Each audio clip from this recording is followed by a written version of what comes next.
بسم اللہ الرحمن الرحیم۔ آج میرے ساتھ ایک عاشق رسول جناب غلام محمد قادری صاحب موجود ہیں، اور یہ درود خضری کثرت سے پڑھنے والے ہیں۔ آج ان سے پوچھیں گے کہ درود خضری کے بینیفٹس ان کو کیا ملے، کتنا فائدہ ہوا، برکات کیا ملی۔ سنیں گے، سن کر آپ کا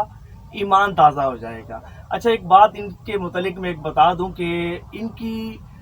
کوئی غالباً کوئی 6-7 ماہ پہلے ان کی کال آئی اور انہوں نے کہا کہ یہ مجھ سے ملنا چاہتے ہیں، اور آپ سب جانتے ہیں کہ میں کوشش کرتا ہوں کہ نہ ملوں، کیونکہ دینی مصروفیات مجھے پھر ترک کرنی پڑتی ہیں۔ تو انہوں نے ایک جملہ ادا کیا تھا، اور وہ جملہ یہ تھا، انہوں نے کہا کہ حضرت آپ نہیں ملتے نا، میں ضرور مل لوں گا آپ سے۔ آپ نہیں ملنا چاہتے، میں ضرور آپ سے مل لوں گا۔ اور آج جو ہے وہ میرا ان کے ساتھ رابطہ ہوا، اور کراچی جب میں بس پر سوار ہوا، اس وقت ہماری بس جو ہے وہ خراب ہے، تو خیر ان سے ہماری ملاقات ہوئی، اور انہوں نے مجھے بتایا کہ ہاں جی آپ کہہ رہے تھے نا کہ میں ملاقات نہیں کروں گا، دیکھیں ہماری ملاقات اللہ پاک نے کروا دی۔ تو یہ اپنی درود خضری کی سٹوری، یہ اپنی درود خضری کی سٹوری سنائیں گے اور بتائیں گے کہ یہ کتنا زبردست وظیفہ ہے۔ یہ گزارش کچھ اس طرح سے ہے کہ گزشتہ 4 سال پہلے میں بہت زیادہ پریشان تھا، بہت زیادہ، کچھ 8 سے 3 لوگ میرے پیچھے لگ گئے، انہوں نے مجھے خواہ مخواہ میں میرے خلاف جھوٹے 2-3 کیس بنا دیے، مجھے وکیل کرنے پڑے عدالتوں میں، جبکہ قصور میرا کچھ بھی نہیں۔ بہت زیادہ پریشانی کے عالم میں جب میں نے واٹس ایپ کے اوپر دیکھنا شروع کیا کہ حالانکہ میں خود سلسلے سے ہوں، قادریہ سلسلے میں بیعت ہوں، وابس کی بڑی کامل بزرگ شخصیت سے ہے، تو لیکن اس کے باوجود میں جب سنتا رہا واٹس ایپ کے اوپر، تو مجھے جناب حضرت پیر اصغر اطاری فارقی صاحب کی جو ہے نا باتیں بہت اچھی لگیں۔ ان کے درود پاک پہ جب میں نے فضائل سنے تو میں نے درود خضری پڑھنے کا فیصلہ کر لیا۔ اب درود خضری شروع کرنے سے پہلے ضرورت ہوتی ہے کسی کامل بزرگ کی، تو میں نے جب شروع کر دیا تو پیر صاحب سے جب ان سے حضرت سے میرا رابطہ ہوا، میں نے وائس میسیج کیا،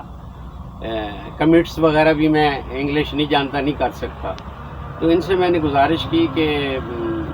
میرے ساتھ یہ پرابلمز ہیں اور میں مقروض ہوں اور بہت زیادہ پریشان ہوں، اتنا پریشان ہوں کہ میری راتوں کی نیند بھی حرام ہے، اور مطلب زندگی کے مشکل ترین میرا وہ وقت تھا، دور تھا۔ تو حضرت نے مجھے جو ہے نا بڑی وائس میسج کا جب میں نے جواب سنا ان کا، تو میرا بڑا دل خوش ہو گیا کہ اتنا مصروف بندہ، اتنا معروف آدمی، اتنی اللہ نے ان کو عزت دی، اتنی روحانی شخصیت، انہوں نے اتنے چھوٹے سے بندے کو ہمدردی کے ساتھ باقاعدہ وائس میسج کیا اور میری رہنمائی فرمائی، اس کے لیے میرے دل سے بڑی ان کے لیے دعا نکلی۔ تو انہوں نے مجھے فرمایا یہ کہ آپ جیسے درود خضری پڑھتے ہیں، چلتے پھرتے، وضو بے وضو، وہ ٹھیک ہے، مگر آپ درود خضری کو تہجد کے وقت پڑھیں اور اتنی دفعہ پڑھیں۔ تو میں نے جب ان کی ہدایت پہ عمل کیا تو آپ مسلمانوں یقین کرو، میں آپ سب سے گزارش کرتا ہوں کہ آپ جتنے بھی پریشان ہوں، جتنا بھی آپ کے اوپر قرض ہو، جتنی بھی آپ کے اوپر مصیبتیں ہوں، جتنے بھی آپ مشکل میں ہوں، آپ درود خضری کو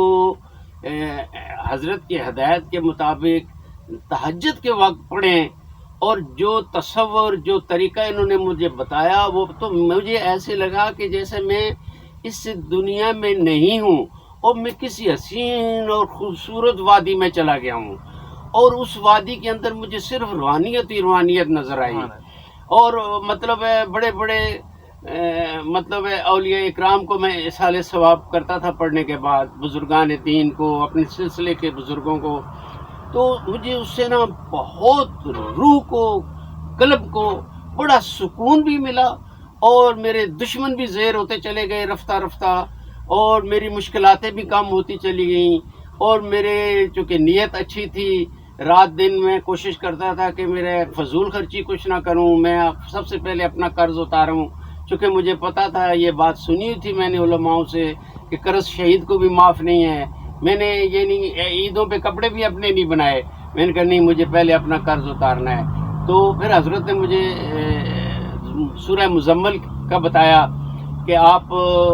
سورہ مزمل 11 دفعہ پڑھیں،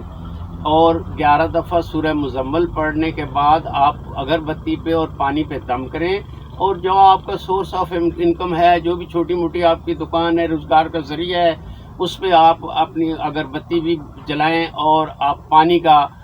چھڑکاؤ کریں. اور اس سے بھی مجھے بے حد فائدہ ہوا. تو جب مجھے فوائد ہونے لگے تو میں نے واٹس ایپ سے حضرت سے گزارش کی کہ مجھے آپ مہربانی فرمائیں بشرف ملاقات بخشیں، کیونکہ میں بہت احسان مند ہو گیا کہ اتنی بھاری شخصیت نے مجھے بلا معاوضہ، بغیر کسی لالچ کے، بغیر کسی ملاقات کے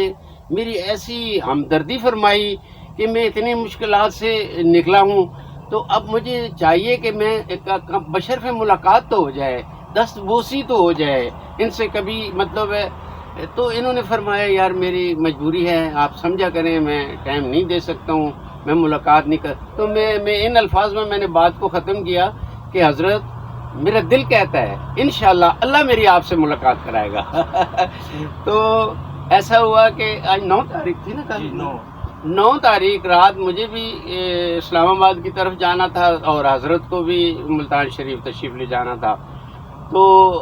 ایک ہی جگہ سے ہم نے ٹکٹ خریدے اور اتفاق سے میں نے ان کو گلے لگا لیا اور بہت پیار کیا، اور میں بڑا خوش ہوا ان سے ملاقات کر کے. اور میں نے ان سے عرض کیا، میں نے کہا